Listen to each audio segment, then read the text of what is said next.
friends, and welcome to Truth Time. This week, we are going to be learning about an apocalypse. An apocalypse? Wait a minute. What are you doing with those sunglasses? What does this have to do with Bible heroes, Elizabeth? Well, some of you might have heard the word apocalypse before. When you've heard it, what does it usually mean? Well, it usually describes like a crazy change in something. Like in a movie, sometimes it might mean the end of the world has come. Yes, that's how I've heard it used before too.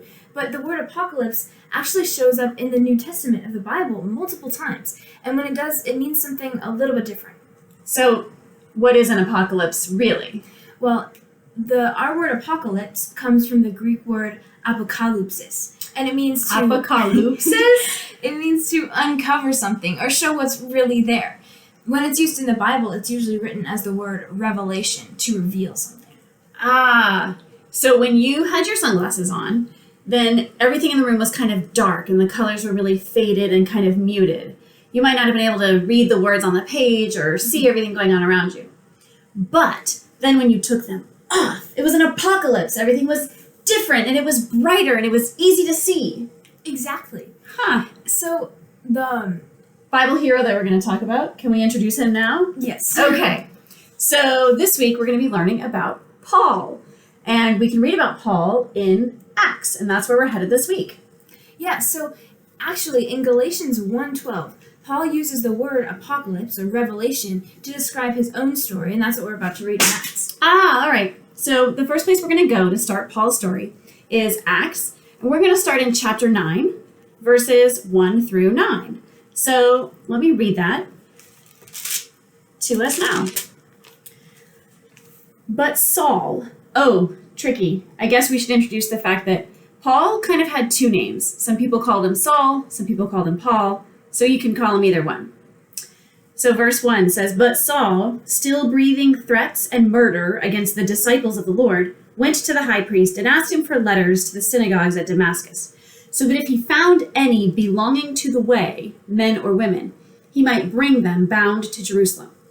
Now as he went on his way, he approached Damascus, and suddenly a light from heaven flashed around him. And falling to the ground, he heard a voice saying to him, Saul, Saul, why are you persecuting me? And he said, Who are you, Lord? And the voice said, I am Jesus, whom you are persecuting. But rise, enter the city, and you will be told what you are to do. The men who were traveling with him stood speechless, hearing the voice, but seeing no one. Saul rose from the ground, and although his eyes were opened, he saw nothing. So they led him by the hand and brought him into Damascus. And for 3 days he was without sight, and neither ate nor drank.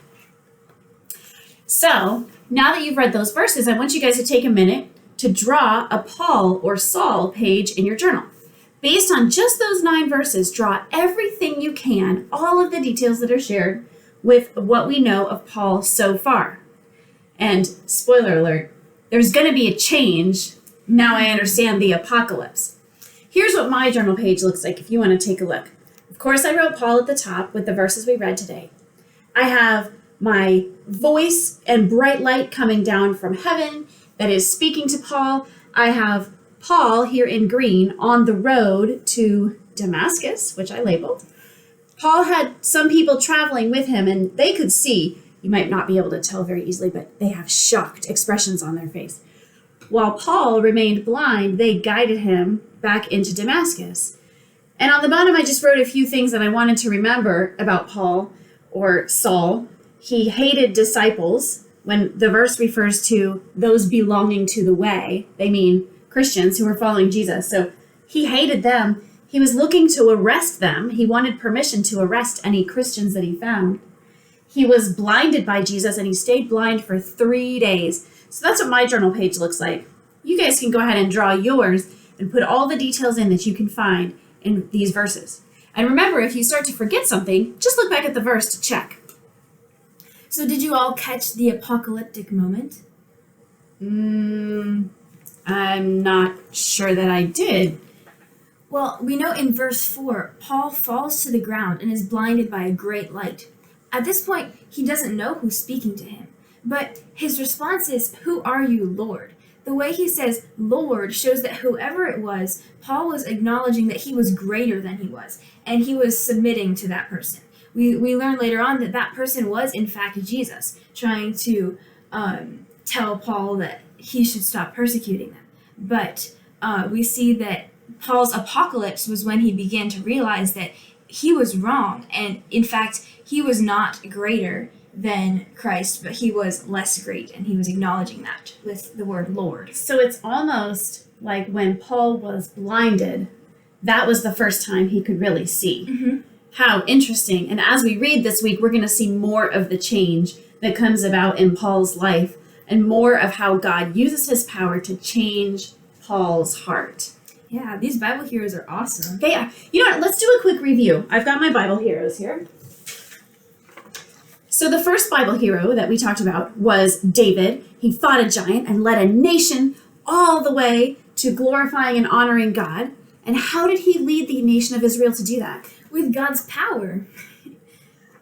All right, and then we had Esther. Esther was a hero. She protected God's people by being obedient to God and boldly standing up to the king, even though she could have been rejected for it. How did she do it? It was through God's power, once again. Then we talked about Jacob. Jacob was also a hero of the faith. He had great faith in God's promises. He was a founder of the nation of Israel, God's people. But how did he do it? Through God's power.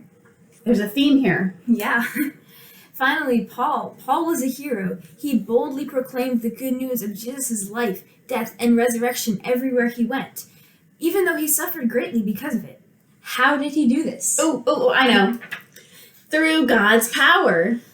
So God has been with his people since the very beginning, and we'll continue to see this as we continue our study this summer. God has always empowered his people to have faith, to obey, to lead, to proclaim. I don't know about you, but I'm not sure that I have really had an apocalypse like Paul, where all of a sudden I had full understanding of all that the Bible teaches. I'm still learning every day. But the good news is that today the Holy Spirit does help Christians to understand what the Bible teaches. The Holy Spirit reveals the Bible to us as we learn it and study it, and just how he slowly transforms us to become more like Jesus and empowers us to become bold to proclaim the gospel the ways that Paul did. There was only one thing that made all of these people heroes. It was God's power. And since God empowers his people today with that very same power, we can be like those Bible heroes too. Have a great week of studying about Paul this week, and we'll see you next time.